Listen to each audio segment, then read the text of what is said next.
Hey guys, welcome back. I'm out here with my Nitro MT2. It is Christmas Day. Hopefully this thing will deliver a present and it'll run. I previously did a teardown video and explained all the issues I have in this model. Let's take a few minutes to go over the way that I remedied them. Then we're gonna start this up, see if it idles and see if it runs. As part of the rehab process, obviously the first thing I really wanted to do was try to clean up the engine a little bit. So you know what? It came out pretty good. Look at that. It was much worse when it started. So as I spin the piston up and down, look at that. It's pretty clean in there. There's no burrs in the sleeve. Piston goes up and down pretty nicely. So the WD-40 did some work. Of course, I also scraped the top of the piston here a little bit, but it should be really good. We're going to start it up in a little bit, see how the engine idles.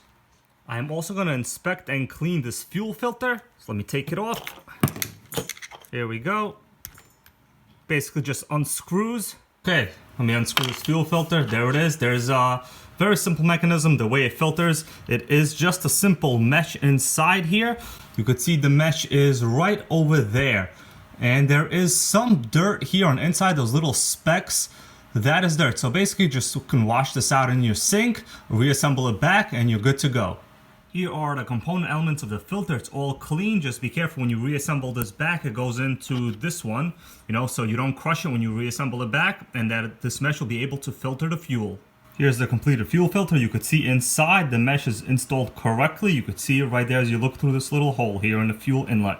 The next issue I had to sort was the mesh between the clutch belt and the spur gear, which resulted from there basically being no motor adjustment at all. So the reason is there's no motor blocks here. The only way to solve this was to increase the size of the actual motor screws where it was being mounted. You could tell here all I did was simply just increase the size of this screw marginally, and you know what, the mesh is good. I simply just bolted the motor back in with these regular screws that I had laying around with washers like this with some thread lock.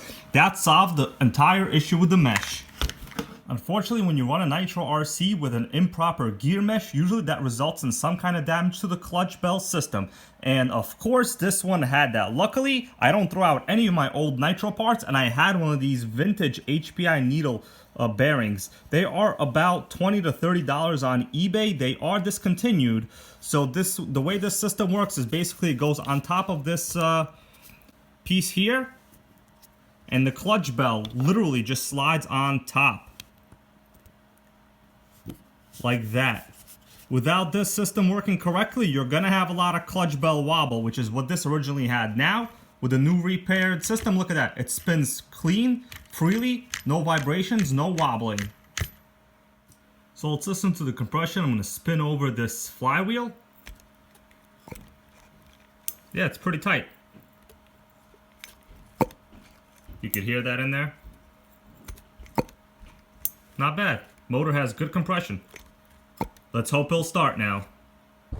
On a side note, this is not the original body that it came with. It did have that Chevy Monte Carlo body, but you know what? I'm going to be using this body for my other HPI MT2 G3.0. I'm also going to be using a random set of wheels. These are not the original wheels, of course. This set of wheels are meant for a rear-wheel drive chassis, but for now, that really is irrelevant. Hopefully this thing just idles and runs and starts. The radio is on. Everything works. We got a very long antenna.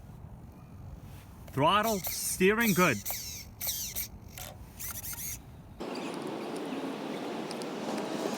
Let's prime the motor. You can see the fuel entering. There we go. That should do it.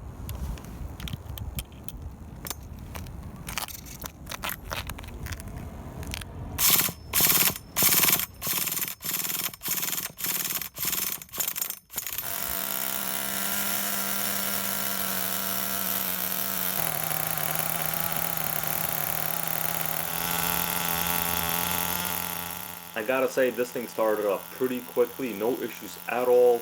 I could have used one extra prime there, but you know what, it's not bad. Here I am just going on a couple of short runs to heat cycle the engine a little bit to make sure it warms up, and I'm going to keep the body off just to make sure that in case it does turn off, I don't have to waste my time removing those pesky body clips. I think all you guys know what that is. I am having a little bit of an issue here with the brake system. It seems like the brakes are binding a little bit, and they're also kind of just too soft. So I'm going to give them a little bit of an adjustment. But it's something I'm going to work on at home. Here I'm working the clutch spring a little bit to give it a bit of a workout because it's been sitting for quite some time, and I'm also just checking out the amount of smoke coming out of it. It seems like the engine is a little bit on the rich side, so I'm going to have to adjust the carb a little bit, maybe by a quarter turn, which is what I'm doing here, just to kind of get a little bit more of that top speed and to make sure that it doesn't bog down as much. So this HPI MT2 is running really well. The only issue that you could actually see in the videos, when I let off the throttle, it does have a tendency to break, as I said, because it is binding a little bit, something we're going to have to work on later. But look at that amount of smoke coming out of the exhaust. This thing is burning through the fuel and oil really nice. Even the brakes are, you know, a little adequate. I adjusted a little bit so it is binding more now. But you know what? This chassis has almost no tendency to flip. I was really surprised, and it is a little bit on the low side. It's running relatively high shock oil weight. I didn't even adjust the shocks. Previous owner did a great job tuning the chassis. I want to say thank you to him. I really appreciate that. This thing is pretty fun. Look at those power slides it does. You know what? Not bad. As soon as I get this running in terms of the braking system really well, you know what? This thing is going to be unstoppable. It's going to be great. Oh, look at that. I even hit my own camera. The brakes are so bad. But other than that, you know what? Not bad. So right now, I'm about to kind of run out of fuel, so I'm just making sure that no extra fuel is left in the fuel lines because, you know, I don't know when the next time I'm going to be running this, and I don't have any after-run oil right now. I have to buy some. Just notice at the end here, as the engine leans out, it speeds up a little bit. That's a sign of a very good tune.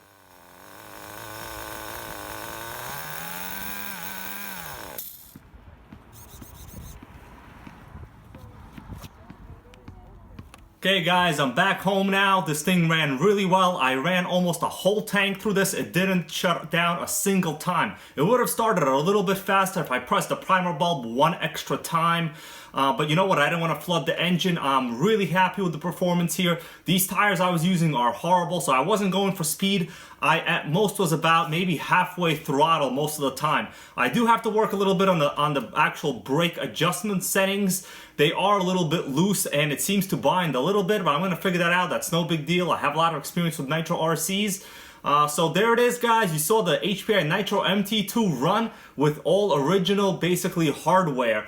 Nothing wrong with it. I really like these type of RCs. They are really manageable in terms of size. They're easy to maintain, easy to run. And if you want to go brushless, this is a really good, simple chassis to work with. The radio tray simply just lifts out. Nitro motor, in this case, doesn't even have motor mounts. Also just comes out, right?